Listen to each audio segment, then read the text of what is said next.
Welcome to the Spirits, Angels, and Guides Oh My podcast. Where the supernatural gets real, baby. Hey everyone. Hey Tara. Hello, hello, hello. Welcome to our little podcast. We have a very exciting topic today. As always, we do. Most definitely. Okay, so let's get to it then. Everybody's a psychic right now. Everybody's a medium. It's so true, though. Like, everyone is like, all of a sudden, they're like announcing it on Facebook. I'm a medium. I'm like, well, congratulations. Good job on ya. It feels, man, it almost feels very fashionable, right? But don't you find it goes in waves like that? Like sometimes being psychic is real trendy and then being a medium is real trendy, right? Well, I definitely feel like the mediumship is like what people are really like leveling up to. And don't get me wrong, I always preach that everyone is a psychic and a medium. Yes. But wow. Have we started to come out of the woodwork? Like when you are like full on announcing it on like Facebook or TikTok or whatever, I'm like, wow, you want everyone to know, baby. And then what does that lead to?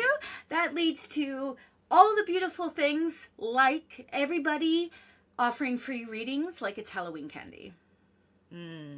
Right? Now you're seeing all the people out there giving the readings. And again, I'm going to get into this all over the place, but I'm not against free readings. Stay tuned for why we talk about this. Because they're handing out these free readings like a good chocolate candy bar, right? Give me a good chocolate bar. People want a good reading, but yet people are burnt out. The people giving the messages are burnt out. They're broke and wondering why their business isn't moving, because this is a little bit business based, right? This conversation, I feel, is going to be a little more business based. Okay. And so from that perspective, I feel what we're seeing more and more is practitioners losing their confidence because they're trying to be everything to everyone. And so today, my friends, my good people, we're getting into it. Why finding your niche actually matters, and why giving away your energy for free might be the very thing that's draining your power. And this is about lived experience, babies. This is about lived experience. Absolutely. And we're going to talk about how to build something that feels aligned, sustainable, and actually supports you. Amen. Amen. Let's go. So I'm Nancy Christine Brady. And I'm Tara Diana. And this is the Spirits, Angels, and Guides Oh My podcast. Thanks for joining us again. Okay, let's just say it. Let's say it how it is, baby. This industry, the spiritual, the metaphysical industry, is saturated. Saturated, like so saturated. Everybody woke up one day, as I said, and was like, I'm intuitive. Let's tell the world. And everyone opened a TikTok account. Okay, so there's definitely been a big expansion, which isn't necessarily a bad thing. Like you and I are both on the same page with this. More awareness around spirituality is a good thing. Agreed. Totally. I'm not mad, babies, at the people stepping into their gifts. I love that. But what I am seeing is a whole lot of people trying to copy what they think works instead of actually sitting in their own power. They are not taking the time to gain experience and learn the etiquette of giving a reading or doing a healing or whatever that looks like, right? So whether you're a medium, an energy worker, or a card reader, lived experience matters, baby. Yes. And when you're not clear on who you are or how you work, it becomes so easy to blend into everybody else. And you've heard me say this before, Tara, not everybody should be craft dinner. Some people need to be ravioli. I need to be craft dinner.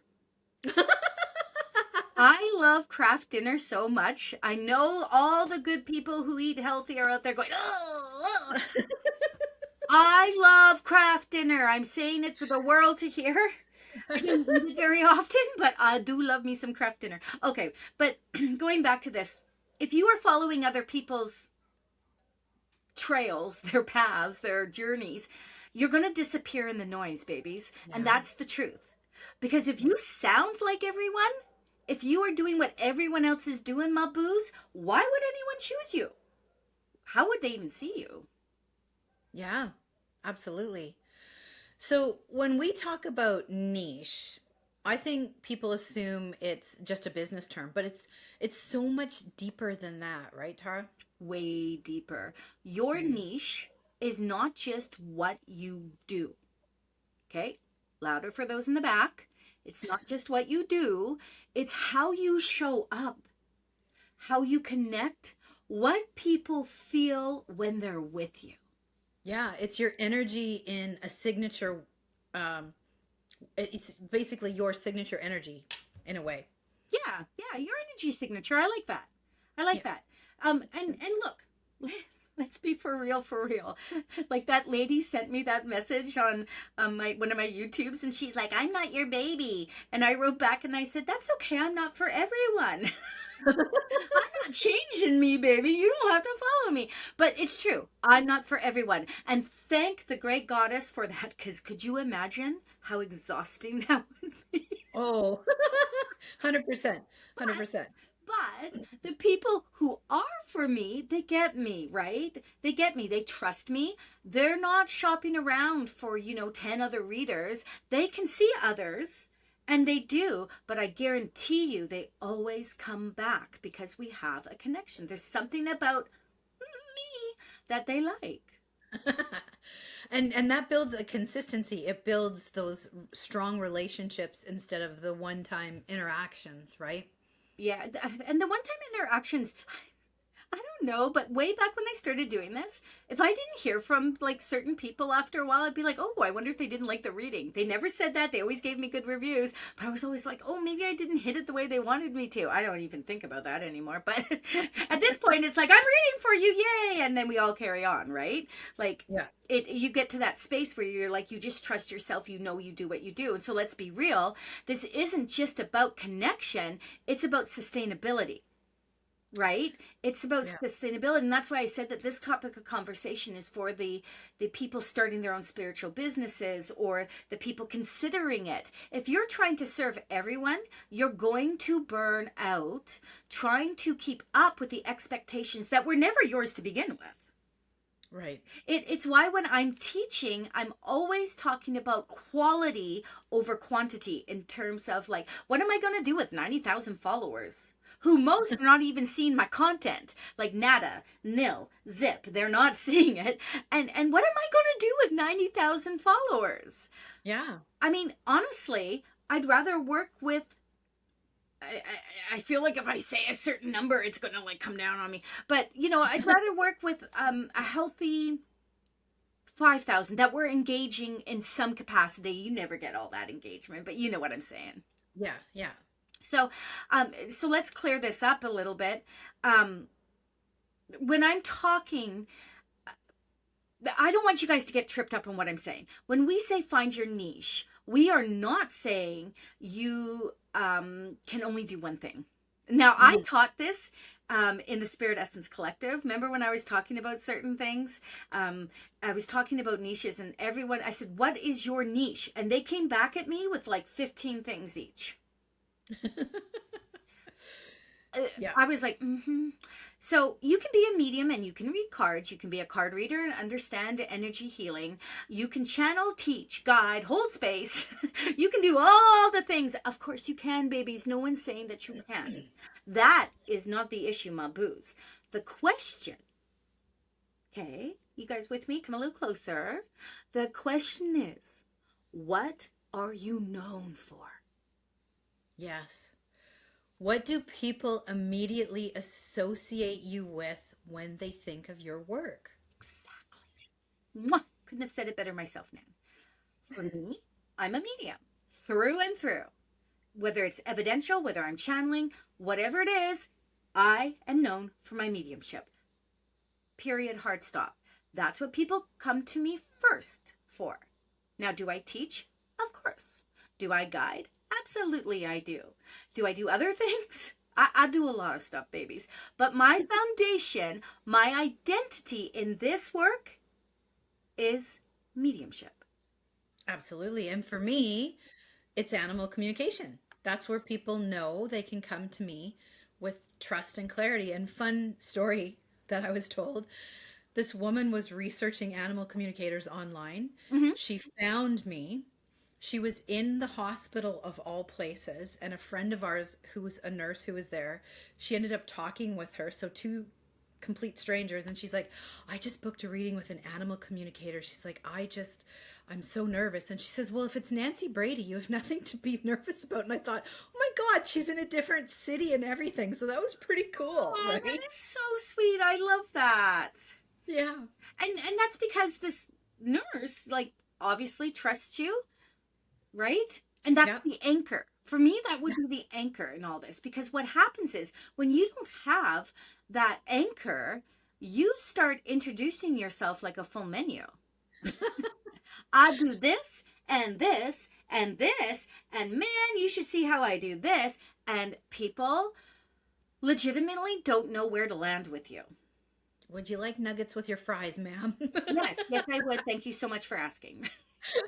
It can actually create more confusion, really, for the person who's seeking that guidance because they don't know what your strongest area is. Like, they kind of, can you tell me? Give me some direction? Yeah, and now you got me wanting chicken nuggets and fries. And the problem again is like, do you know your niche? Mm-hmm. Right? Like when I said that to the group and I was like, okay, what's your niche? And they all listed like a whole bunch of stuff.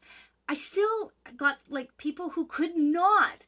It was almost like, Nan, they just would not give up the idea that there was one thing they were going to be really well. You know, when we talk about clairs, Mm-hmm.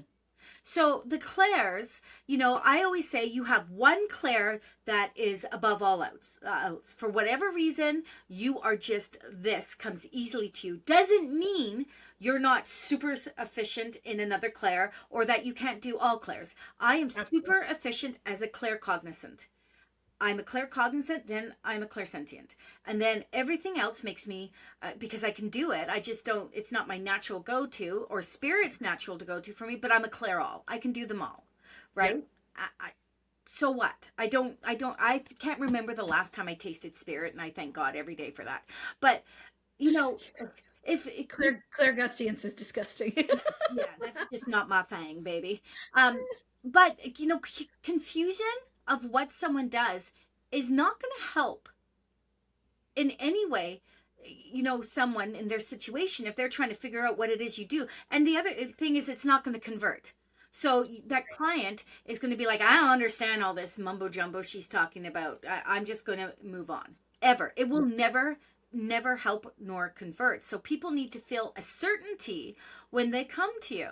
So Yeah. I'm not talking about, some kind of perfectionism in your readings and not performance. You know how I feel about people performing. And it's going to be a certainty. And sometimes, Nan, it is as simple as just, seeing someone in a room at a spiritual event and hearing them talk and being like, that's my boo. I need to talk to them. Absolutely. Okay, because the other thing is I feel like when we talk about niches, that's your entry point, right? That's a good way to put it. Yeah, I like that. Think of it like the door, you guys, that people walk through to get to you, right? Mm-hmm. Like, once they're in, sure, they might experience all the beautiful things you have to offer, and they probably should in some capacity, at least be able to see it. But if the door is like bolted shut or isn't clear or whatever, they don't walk in at all, period. Right. And it's that clarity that's actually building the trust much faster. Yeah, because now you're not trying to prove you can do everything. Yeah. You're standing in what you do best. You're standing in your own authority, right? Hence, sitting in your power. You can stand in your authority, but you're sitting in your power. Same thing, people, same thing. Right? But the authority matters in this kind of work. And I think that that's something that doesn't get talked about. I am not saying, and I think we should make this clear, Nan, We are not saying that you can not, be 6 months into your business and not be having, lots of people and lots of clients and be slaying it. If it is what it is, then it is. Right. Yeah. What I'm trying to say is you don't have to have 10, 20, 30 years of experience, but there should be something in there that is acknowledgeable for the person to be like, oh, you've only been doing this 3 months? That's Mm, cool. You should be able to stand in your power when you're doing the work, period. absolutely. But I think it's also important to say choosing a niche doesn't mean limiting yourself. Yeah, again, people just freak out when a minute you say, "Oh, what's your niche?" And nowadays, before, if you said that to someone, "What's your niche?" they'd be like, "I am a medium." Period. And they would Yeah. stand in that power. But nowadays, because people are adding so much stuff to their space, right? Because they're adding that, they're doing things like, I'm a psychic medium, I'm a spiritual guide, I am this, I'm that, I'm the other thing. And it just becomes convoluted because they're afraid they're going to miss out on something, Yeah. right? Like Very they much don't. so. Sorry. Very much so. Yeah. So I don't limit yourself, but you're not being boxed in, you're being anchored. Okay? When you say, I'm a medium, hard stop, end of sentence. I'm a medium. You're anchoring. You're anchoring into your mediumship. And there's a big difference between being boxed in and being anchored. Absolutely. It's actually supportive. It gives your work structure when you can define that. And I just want to say quickly, like, for example, we call myself an animal communicator, but I also call myself an animal soul guide because I dip into the Akashic work a lot because I get the soul contracts that people have with their animals. But it's easier to say to people, I'm an animal communicator. Yes, I can communicate with animals that are here and animals that are on the other side. People understand it. It gives that structure and it gives clarity, and then you can get into the other waters and explain it as you're diving into it, right? Exactly. If they don't understand what you're calling yourself, then you have to go into the explanation. And sometimes they just won't even dive in. You're also a beautifully, like, fantastic medium in general. Thank you. So, Thank you. so again, though, you are that whole thing, like what you're calling yourself matters. It does. Yeah. I just think so.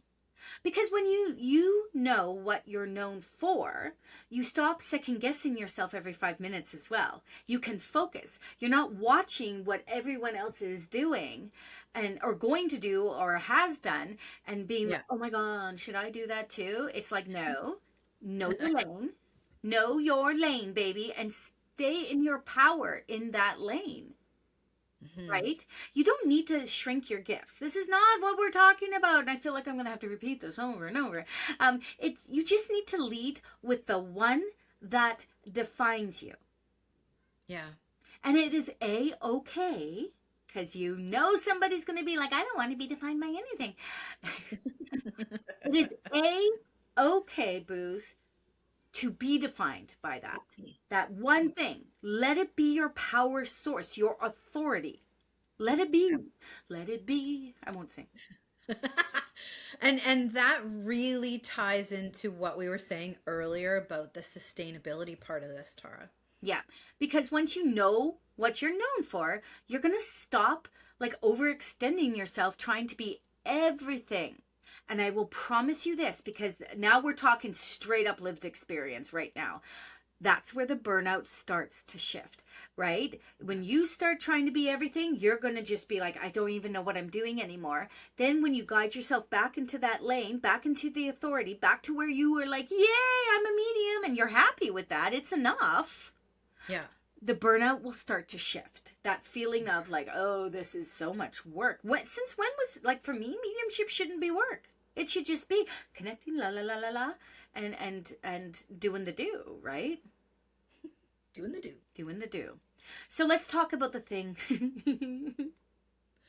Oh, Nan. Let's talk about the thing nobody wants to say out loud. Okay.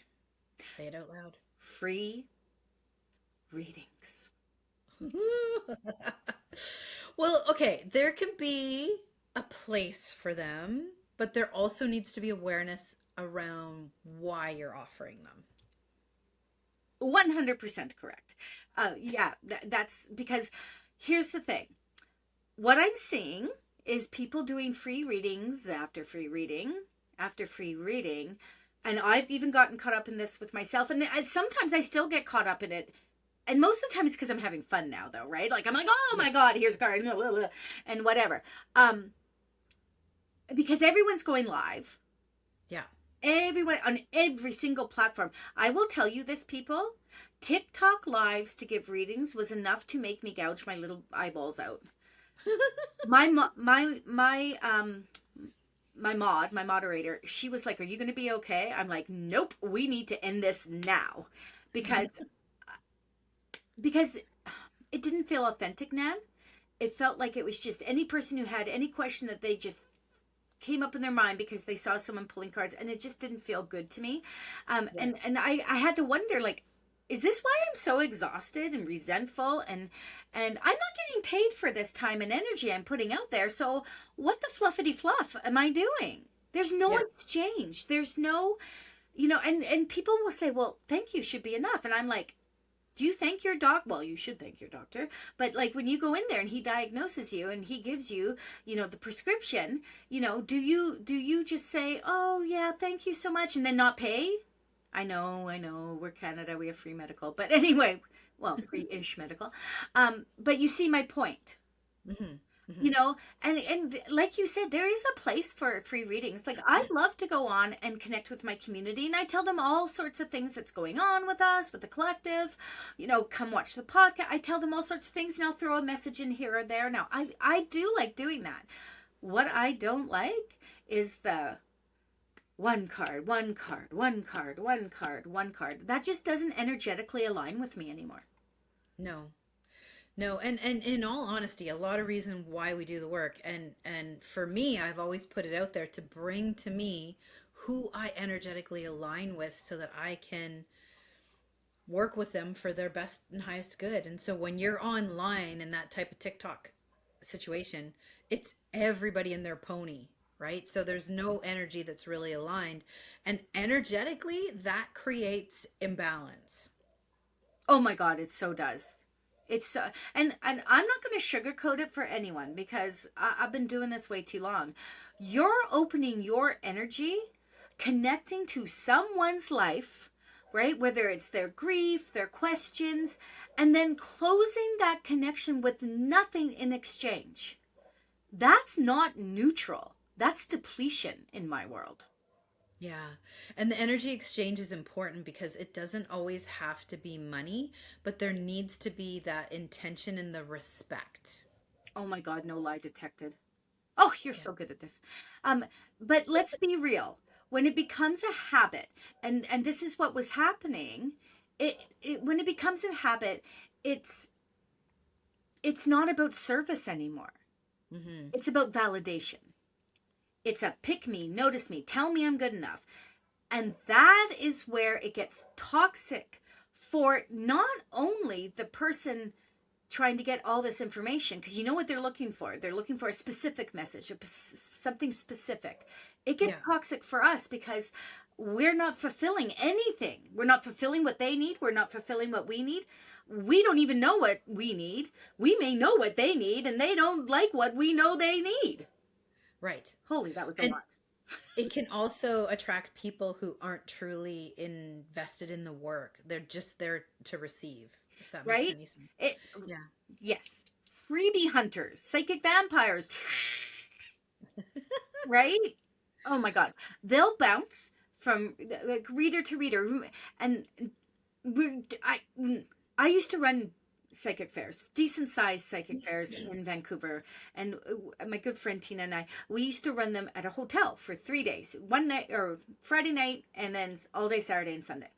And we would have 15 readers and like 6 energy practitioners, and people would cycle through, and you could actually watch, right? You could watch they would book with 2 or 3 readers for like sometimes the full time, like 30 minutes. Then they'll wander over and they'll look at the vendors and whatnot. Then they'd wander back over and book another 3 readers, because they are literally bouncing from reader to reader, never committing, never integrating, and never growing, because they're looking for the narrative they already have in their head.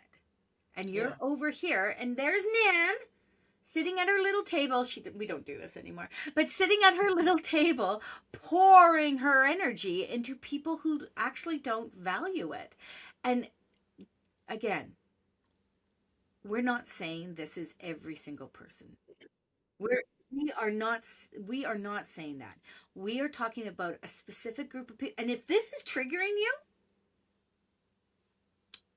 ask yourself why. Yeah. Ask yourself why. I remember one of your fairs I was doing, and someone came to me and they were like, "Oh, you told me the same message that this other medium did." And I said, "That's because spirit is who we're talking to. And of course, it's the same message. Are you listening?" Hello? Spirit's It's like,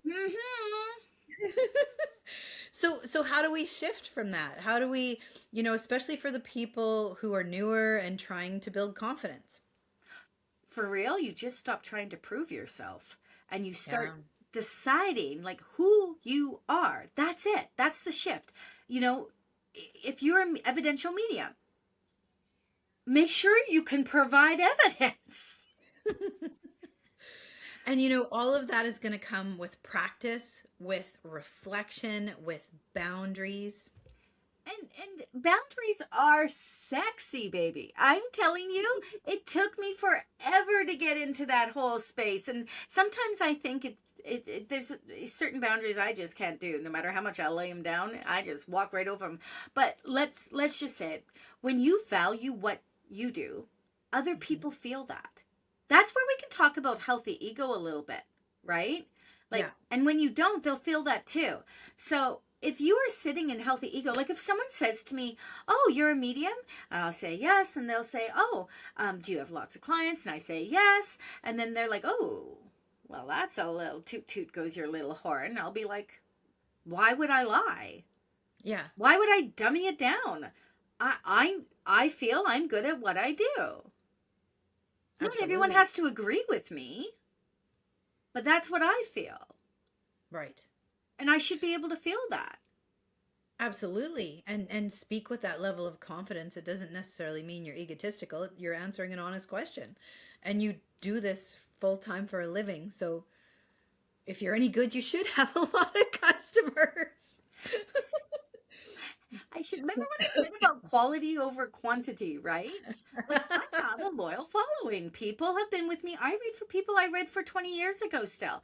And sometimes they'll wait like, what did she say to me? I read for her 13 years ago. I don't know how she found me. I was like, I mean, I guess if you kept my card or whatever, who's that crazy lady on TikTok? Oh, TikTok wasn't even around, but you know what I'm saying.